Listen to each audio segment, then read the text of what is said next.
mais um assunto para o nosso comentarista político Luiz Armando, que já está aqui com a gente no nosso estúdio. Muito boa noite, Luiz. Quais os impactos desta redução aqui no Estado? Vai afetar, por exemplo, a arrecadação? Lembrando que no mês de julho, o Estado também reduziu o ICMS sobre o preço do álcool e também da gasolina e da energia elétrica, a gente mostrou aqui. Nesse caso, no setor de educação.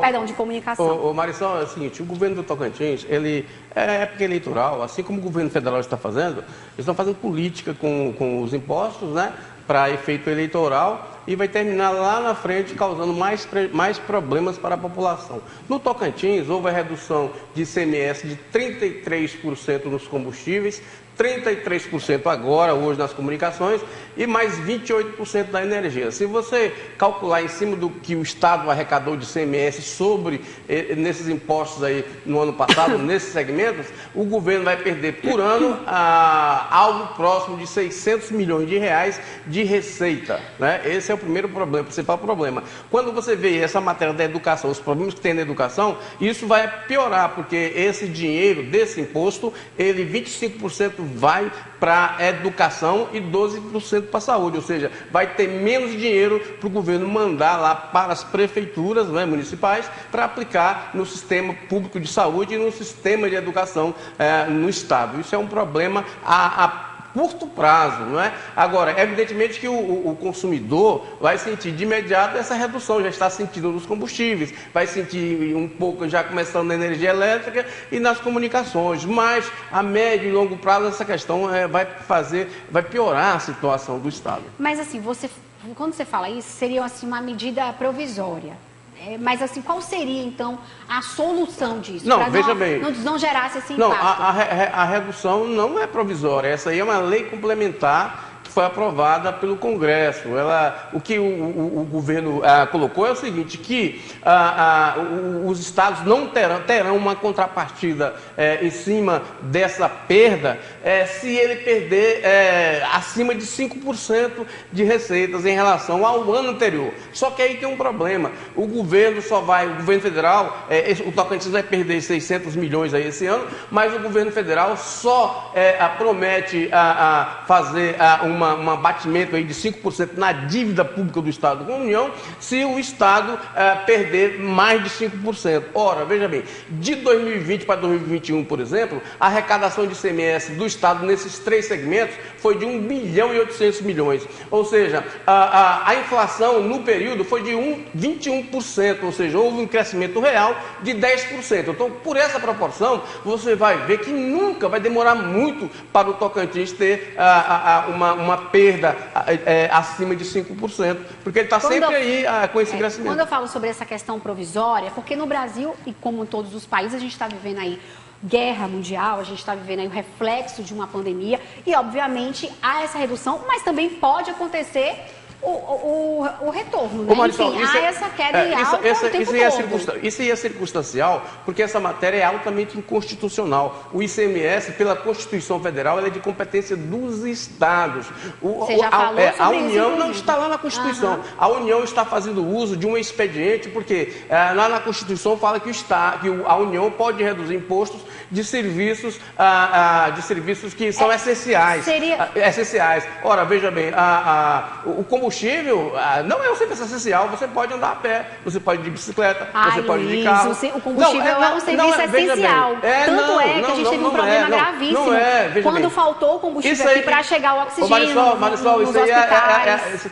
Você está falando de uma situação, a comida ideal, chegar para mas não é. O combustível pela lei não é. Tem uma norma de o que é essencial e o que não é. Tem uma lei que fala o que é serviço essencial e o combustível não é um serviço essencial. Então, assim, você pode dizer até que a indústria não vive sem um combustível, que o cidadão não vive sem um combustível. Até porque o combustível está valendo ouro, minha gente. Entendo a sua colocação. Vive sim. Não, mas tem uma lei, Marisol, tem uma lei que determina o que é serviço essencial no Brasil. Eles mesmos que criam as leis, eles que definem o que é essencial ou não. Claro. Mas para o brasileiro, enfim, né? Quem sabe, sabe aí. Bom, a gente vai continuar falando sobre economia, Luiz, e o imposto sobre produtos industrializados, o IPI, tem redução de 35% para itens fabricados no país.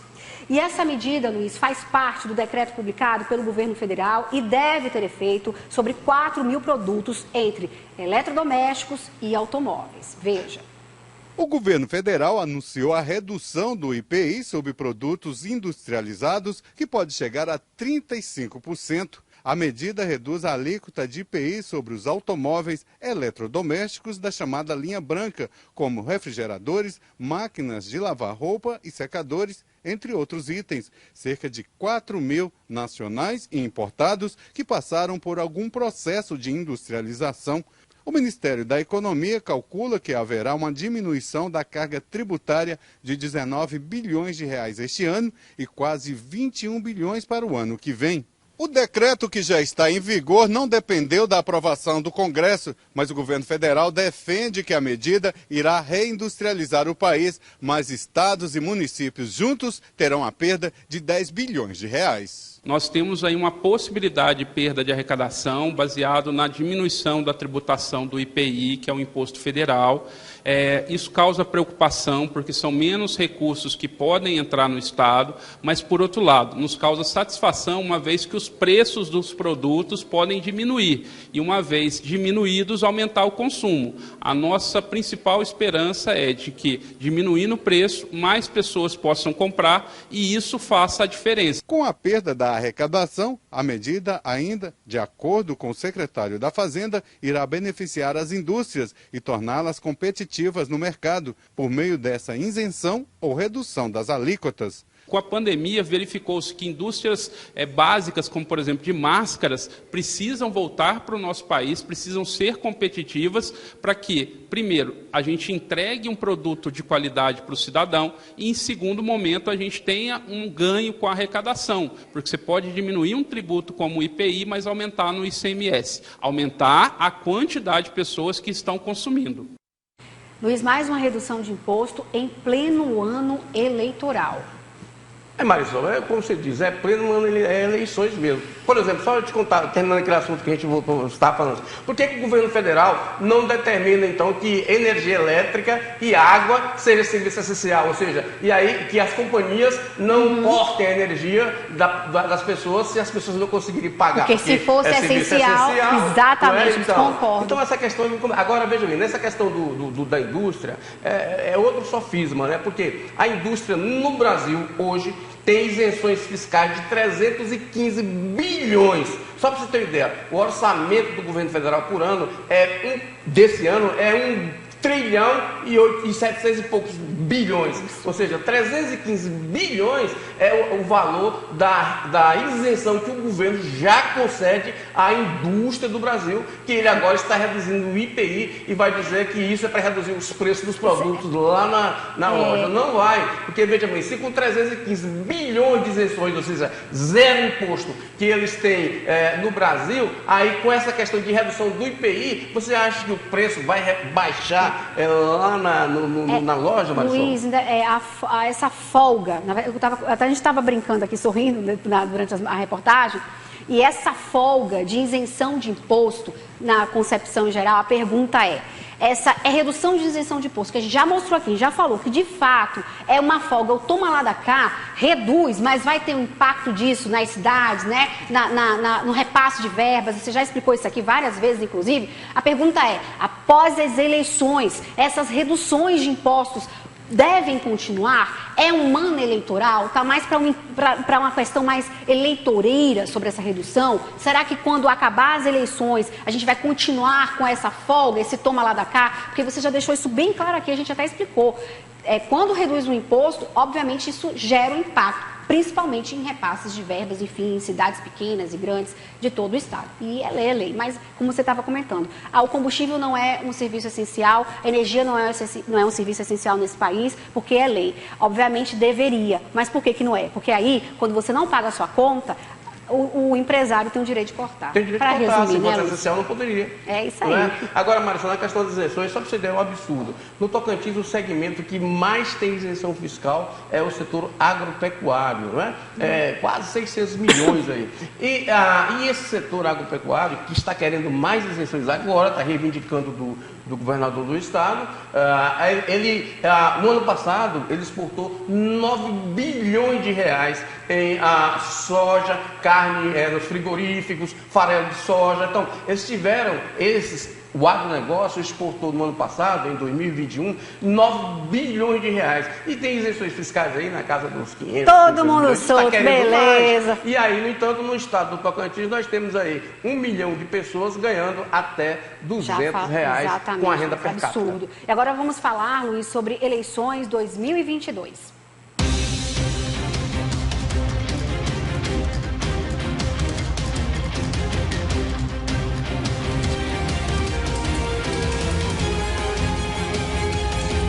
Norte de Comunicação, eleições 2022.